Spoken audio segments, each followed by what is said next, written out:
প্রত্যেকটা মানুষ হাড়ে হাড়ে বুঝে গেছে শওকত মোল্লা, মমতা ব্যানার্জি এবং অভিষেক কী জিনিস। হাড়ে হাড়ে মানুষ বুঝে গেছে সেই শয়তান মোল্লার কাজ এখানে আর চলবে না।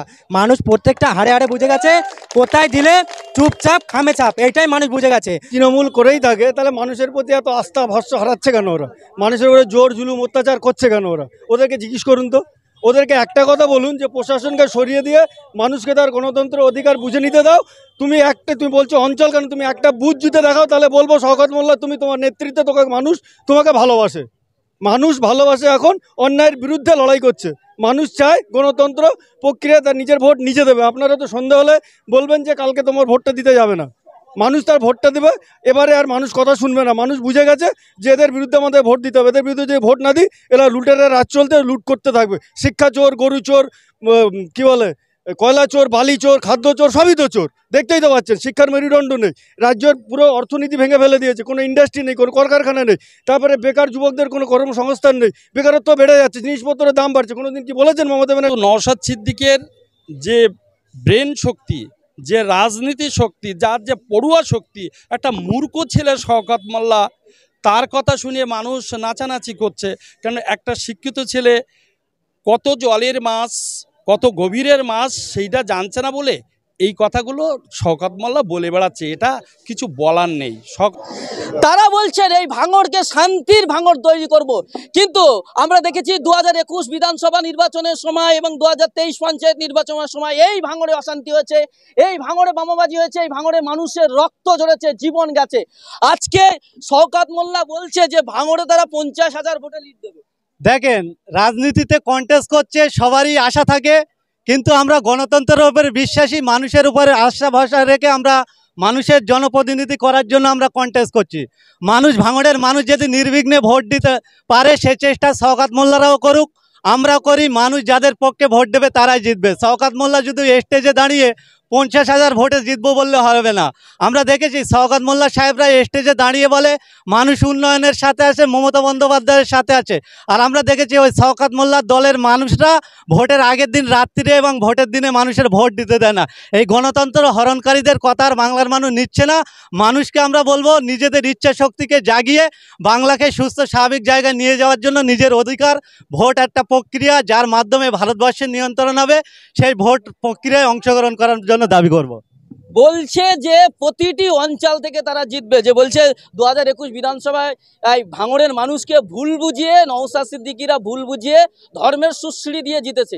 এবার ভাঙড়ের মানুষ বুঝে গেছে, এবার আইএসএফকে একটুও ভোট দেবে না। এটা ভুল কথা। ভাঙড় চালতেবেড়ে অঞ্চল থেকে আমাদের 10 থেকে 12,000 ভোটে লিড দেবে আইএসএফ। বলছে সব অঞ্চল থেকে তৃণমূল লিড দেবো শওকত মোল্লা বলছে। না, কোনো অঞ্চল থেকে ভাঙড়ের লিড দিতে পারবে না। প্রত্যেকটি অঞ্চল থেকে ব্যাপক হারে লিড দেবে। শওকত মোল্লা ক্যানিং এর লোক, ভাঙড়ে এসে রাজনীতি করছে, জিন্দগি পারবে না গো। অন্তত বামনে চালতেবেড়ে অঞ্চল 10 থেকে 15,000 ভোটের লিড দেবে আমরা। আর সাধুগোল এখান যা করতে লেগেছে আমাদের চালতেবেড়ে অঞ্চলের শিকারপুর বুথ, কত নম্বর 152 নম্বর বুথে যা করেছে। টিএমসির আইএসএফ প্রার্থী আমাদের ছিল না, 82-র ভিতরে ছিল। ও আমাদের সঙ্গে বলেছে আমি নির্দল প্রার্থী আছি, আমি তোমাদের সঙ্গে থাকবো, আমি কোরআন শুনছি, মসজিদ শুনছি, গোরস্থান শুনছি, আমি হজে যাব। বড় ভাইজান হাত ধরে মুসাফা করেছে, আমি জীবনে মিথ্যে কথা বলবো না। ও বলার সত্ত্বেও মোটামুটি হারামখোর আমাদের দল ছেড়ে ফের টিএমসি ঢুকে গিয়েছে। ইদিনকে 3-4 দিন আগে গোলবাড়িতে গিয়েছে, গোলবাড়িতে গিয়ে বলছে আমাকে টিএমসি ভোট দিতে। গোলবাড়িতে তাতে বলেছে তুই কদিন আগে পঞ্চায়েত ভোটে আমাদের বলেছে আইএসএফ ভোট দিতে, আর এই মুহূর্তে তুই কি আর বলতে যাচ্ছিস আমাদের টিএমসি ভোট দাও। সেই দিন গোলবাড়িতে তাতে ওদের কথায় সাড়া দিইনি, বলে তোর মতো হারাম করবে না, ভোট দেবো না। এখানে কি আইএসএফ 100% জিতবে। একেবারেই চালতেবেড়িয়া অঞ্চলে এই মুহূর্তে দাঁড়িয়ে রয়েছি এখানে বামুনিয়াতে, এবং সেখানে কিন্তু মানুষের কিন্তু ঢল দেখতে পাচ্ছেন চারিদিকে। আবার ক্যামেরা পার্সনকে বলবো একেবারে চারিদিকে কিন্তু মানুষের ঢল। তারা বলছে যে এদিকে এখানে বলছে যে আইএসএফ গত 3 বছরে কিছু করেনি, যা করেছে তৃণমূল করেছে, বলে মানুষ এবার তৃণমূলকে ভোট দেবে। যদি তৃণমূল করেই থাকে তাহলে মানুষের প্রতি এত আস্থা ভরসা হারাচ্ছে কেন ওরা? মানুষের উপরে জোর জুলুম অত্যাচার করছে কেন ওরা? ওদেরকে জিজ্ঞেস করুন তো। ওদেরকে একটা কথা বলুন যে প্রশাসনকে সরিয়ে দিয়ে মানুষকে তার গণতন্ত্রের অধিকার বুঝে নিতে দাও। তুমি বলছো অঞ্চল কেন, তুমি একটা বুথ জিতে দেখাও, তাহলে বলবো শওকত মোল্লা তুমি তোমার নেতৃত্বে মানুষ তোমাকে ভালোবাসে। মানুষ ভালোবাসে, এখন অন্যায়ের বিরুদ্ধে লড়াই করছে। মানুষ চায় গণতন্ত্র প্রক্রিয়া, তার নিজের ভোট নিজে দেবে। আপনারা তো সন্দেহ হলে বলবেন যে কালকে তোমার ভোটটা দিতে যাবে না, মানুষ তার ভোটটা দেবে। এবারে আর মানুষ কথা শুনবে না, মানুষ বুঝে গেছে যে এদের বিরুদ্ধে আমাদের ভোট দিতে হবে। এদের বিরুদ্ধে যদি ভোট না দিই এরা লুটেরা রাজ চলতে লুট করতে থাকবে। শিক্ষা চোর, গরু চোর, কি বলে কয়লা চোর, বালি চোর, খাদ্য চোর, সবই তো চোর। দেখতেই তো পাচ্ছেন শিক্ষার মেরুদণ্ড নেই, রাজ্যের পুরো অর্থনীতি ভেঙে ফেলে দিয়েছে, কোনো ইন্ডাস্ট্রি নেই, কোনো কলকারখানা নেই। তারপরে বেকার যুবকদের কোনো কর্মসংস্থান নেই, বেকারত্ব বেড়ে যাচ্ছে, জিনিসপত্রের দাম বাড়ছে। কোনো দিন কি বলেছেন মমতা ব্যানার্জি, অভিষেক ব্যানার্জি, শওকত মোল্লা যেখানে জিনিসপত্রের দাম কেন বাড়ছে, সাধারণ মানুষের এত ক্ষতি হচ্ছে? আপনারা কি এর জন্য ভেবেছেন? গ্যাসের দাম এত হয়ে গেছে, আজকে আলুর দাম 30 টাকা। বলুন এগুলো থেকে জিজ্ঞেস করুন কেন এগুলো এত হলো। তারপরে আপনারা তো একটা রাস্তা করতে গেলে 3 মাস চলে না, আপনার 40% কি 60% পয়সা আপনারা খেয়ে নিচ্ছেন। একটা প্রধান গঠন করতে গেলে তার কাছ থেকে পয়সা নিচ্ছেন। এই তো আপনাদের পরিস্থিতি। সে তো মানুষ বিচার করবে, মানুষ তাদের ভোট দেবে, আপনারা বুঝতে পারবেন আপনার 50,000 ভোটে জিতবেন না আইএসএফ 1 লাখ ভোটে জিতবে। আমরা বলছি আইএসএফ এখান থেকে 1 লাখ ভোটে জিতবে একেবারেই। কিন্তু এখানে বলছে আইএসএফ নাকি 1 লাখ ভোটে জিতবে, এখান থেকে আইএসএফ এর কর্মী সমর্থকরা দাবি করছেন। কিন্তু তৃণমূল কংগ্রেস বলছে যে এখানে আপনারা যা লোক জড়ো করেন, যা মিটিং মিছিলে, সব বাইরে থেকে লোক আনেন। দেখেন, এখানে আপনার মিডিয়া পার্সনকে বলবো প্রতিটা মানুষের মুখটা দেখাতে, এবং যদি তৃণমূল কংগ্রেস, ভাঙড় তৃণমূল কংগ্রেসের যারা নেতৃত্ব বলে দাবি করেন তাদের কাছে অনুরোধ করব এই মুখ দেখে দেখে প্রতি মানুষের ডকুমেন্টস যে সে কোথাকার নাগরিক এটা দেখাক। আর তৃণমূল কংগ্রেস যেখানে যেখানে প্রোগ্রাম করে, সভা করে, সেগুলো দেখাক। তাহলে মানুষ স্পষ্ট হয়ে যাবে কারা বহিরাগত নিয়ে এসে। আর অ্যাকচুয়ালি তো ভাঙড়টাকে বহিরাগতদের হাতে তুলে দিয়েছে। বহিরাগত কারা এই কথাবার্তা বলে মানুষকে বিভ্রান্তর দিকে ঠেলে দিচ্ছে। আমরা মনে করি ভাঙড় একটা শান্তপ্রিয় জায়গা। সেই শান্তপ্রিয় জায়গাটাকে মমতা বন্দ্যোপাধ্যায় এবং তৃণমূল নেতৃত্বরা তারা ঠিক করেছে এই শান্তপ্রিয় জায়গাটাকে অশান্তি করার জন্য একজন এই ভারতবর্ষের আইন ব্যবস্থার মাধ্যম দিয়ে জানাকে নটোরিয়াস ক্রিমিনাল বলে আখ্যা দিয়েছে, তানাকে দায়িত্ব দিয়েছিল। তিনি যেভাবে ভাঙড়ের অগণিত মায়ের কোল খালি করে দিয়েছে, ভাঙড়ের মায়ের অগণিত ছেলেদের পেটে গুলি লেগেছে, মাথায় গুলি লেগেছে, বুকে গুলি লেগেছে, তারপরেও মানুষ যে তাদের কাছে নত হয়নি তার জ্বলন্ত প্রমাণ আজকের ভাঙড়ের মানুষ দিয়েছে। আমি এর পূর্বেও বলেছিলাম যে হাঁসের বাচ্চাদের কোনোদিন সাঁতার শেখাতে হয় না, আর ভাঙড়ের মানুষের কোনোদিন লড়াই শেখাতে হয় না। আজকে আপনি দেখলেন সেই ভাঙড়ের মানুষ। আমি শওকত মোল্লা সাহেবকে বলছি এবং যারা ভাঙড়ে তৃণমূল কংগ্রেসটা নেতৃত্ব দেন তাদেরকে বলছি, আপনারা আমাদের কাছে ফোন নম্বর নিয়ে ফোন করবেন। প্রতি মানুষের ডকুমেন্ট সূত্রে আমরা জানিয়ে দেব এটা কোন অঞ্চলের মানুষ আর কোথাকার মানুষ। একেবারে আইএসএফ এর কর্মী সমর্থকরা তারা দাবি করছেন যে আমরা বাইরে থেকে লোক এনে মিটিং করি না, বরং তৃণমূল কংগ্রেস তারা বাইরে থেকে লোক এনে মিটিং করে, মিছিল করে।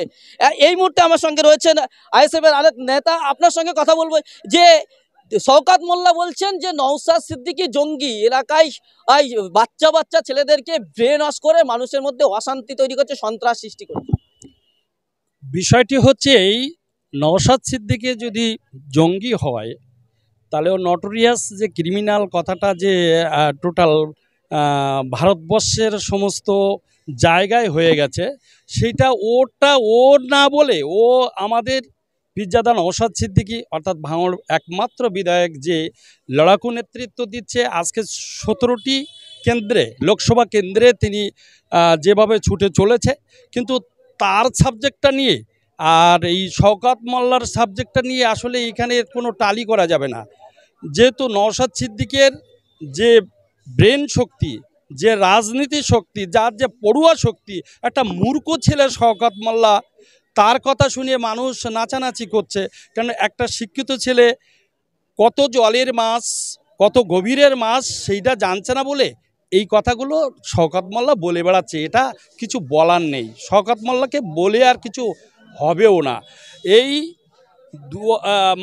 4 তারিখের পরে সে নিজেও বুঝতে পারছে, তার আগে বোঝার কথা ছিল তার কোথায় তিয়ার জেলে যেতে হবে কিনা সে আসলে বুঝতে পারছে, কিন্তু 4 তারিখের পরে তার তিহার জেলে যেতে হবে, এটা অনিবার্য সত্য, ইউনিভার্সাল ট্রুথ, তাকে যেতে। শওকত মোল্লা বলছেন যে আইএসএফ, এখানকার আইএসএফ এর ছেলেরা প্রতিদিন তৃণমূল কংগ্রেসের কর্মীদেরকে বাঁচছে, মিথ্যাকেই দিচ্ছে, কারোর বাড়ি জ্বালিয়ে দিচ্ছে, দোকান জ্বালিয়ে দিচ্ছে। এ সম্পর্কে মিথ্যা কথা যারা বলে, যারা মিথ্যার পাহাড় তৈরি করেছে, চুরির পাহাড় তৈরি করেছে, সেই মিথ্যা কথা বলার যে এই যে সাংবাদিক সম্মেলনে বিভিন্নভাবে বিভিন্ন রাষ্ট্রে চলে যাবে, শওকত মোল্লা সম্পর্কে আসলে আমার কোনো কথা বলার কিছু নেই। কেননা এই এই যে ছেলেটাকে বলবো, যে ছেলেটাকে একটা মেয়েকে নিয়ে ঘোরাচ্ছে শাইনি ঘোষ, যে যার ট্যাপ আমরা দেখেছি, যার মানে এমন একটা ঘটনা বলি আমরা বুঝতে পারছি, তার নিয়ে সে খেলা হবে করছে, আর ও বলেই যাচ্ছে যে পাল তুলে দে মাঝি, হেলা করিস না, যাবো মদিনায়, আর তার নিয়ে খেলা করছে। আসলে শওকত মানে যে যেমন ঢেবনি জগৎ দেখে তেমনি, তা এই শাইনি ঘোষকে নিয়ে যে খেলা করছে, সে খেলা তো আমরা বুঝতে পারছি। শওকত মোল্লা সম্পর্কে আমাদের আর বলতে হবে না। আমাদের ছেলেরা যে জায়গায় আছে সেই জায়গাকে উপেক্ষা করে ওই জায়গাটা ও তৈরি করুক না। অবজারভার করে দিয়েছে, কোথায় গেল অবজারভার? সে তো অবজারভার এখন তো তার দেখাই যায় না। অবজারভার করেছে বিগত দিনে আরাবুলকে জেলে ঢুকানোর জন্য যে প্রচেষ্টা ছিল, যে অবজারভার সেইটা সফল করেছে, আর আমরাও সফল করব। শওকত মোল্লাকে কিভাবে ঢুকানো যায় আর শাইনি ঘোষকে কিভাবে ঢুকানো যায়, আমরা বিশিষ্ট আইনজীবী দিয়েছি, বিশিষ্ট শিক্ষা অনুরাগী দিয়েছি, বিশিষ্ট সমাজসেবী দিয়েছি। আমরা বুঝে নেব 4 তারিখের পরে কি করা যায়। এবার ভাঙড়ে কে জিতবে? ভাঙড়ে বিপুল ভোটে আইএসএফ জিতবে। তৃণমূল বলছে আমরা জিতবো, কে জিতবে? আইএসএফ ছাড়া কিছু নেই ভাঙড়ে। ওরা চোর শওকত মোল্লাকে দাঁড় করিয়েছিল, শওকত মোল্লা কিছু করতে পারেনি। এখন এসে সায়নী ঘোষও আইএসএফকে কিছু করতে পারবে না। এখানে তৃণমূল বলে কিছু নেই। বলছে এখানে ভাঙড় থেকে বিপুল ভোটে লিড দেবো তৃণমূল। কিভাবে দেবে? বিগত দিন তো আমাদেরই এলাকা, আমাদের ছাড়া কে দিতে পারে? শওকত মোল্লা যতই ভাষণ দেখ, ওনাদের কাজ কারবার মানুষ বুঝে গেছে, সব কাজের প্রত্যেকটা অংশ বুঝে গেছে।